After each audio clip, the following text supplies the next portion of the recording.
In the week preceding my composition of this post, I have found myself riveted by a few very different news stories.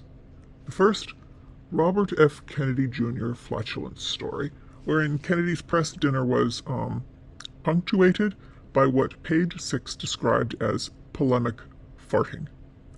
In a nutshell, because really I know it's been a while, but I just can't get enough of this story, Doug Deshert, or Deshit, I don't know how to pronounce his name, the host of the event, former gossip columnist and apparently quite drunk, took offense when another guest asked Kennedy, the one-time upstanding environmental attorney turned vaccine misinformation conspiracist, about his views on climate change.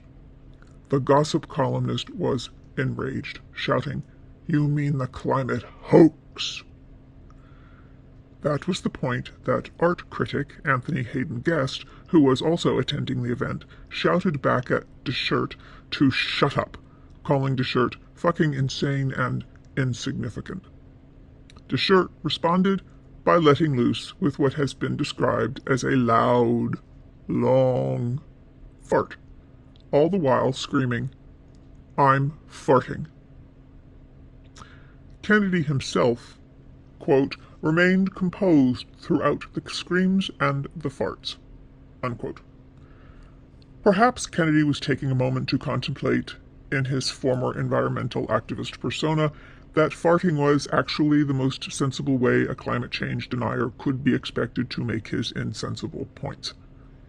Or, possibly, now that Kennedy has become a vaccine conspiracist, he was wondering when other vaccine crackpots, who themselves have very little that is sensible to say about science, would start farting to make their points as well.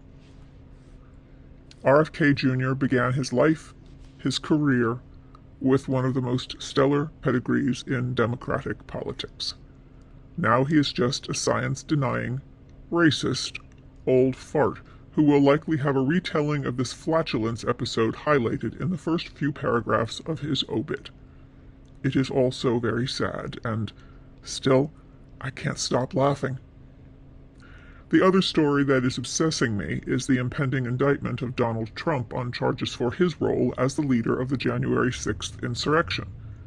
This story does not make me laugh, though just the idea of Trump finally being held accountable for his attempt to overthrow the government of the United States does make me happy.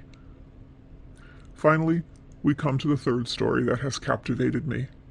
Are Meghan Markle and Harry Mountbatten Windsor going to get a divorce? Are they separated already? Are they really having knockdown screaming matches behind the closed doors of their Montecito Olive Garden mansion, about which one of them is most to blame for their Hollywood downfall? Are they maintaining a fraudulent front of public felicity simply as part of trying to save their dying brand? While the story of the gossip columnist's fart and the Montecito frauds doesn't present the sort of real and present danger the felon poses to our nation, and while on their faces the stories do indeed seem wildly dissimilar, I do think there is a common theme here, and that is the content one feels when questionable characters from either side of the aisle start to get their well-deserved due.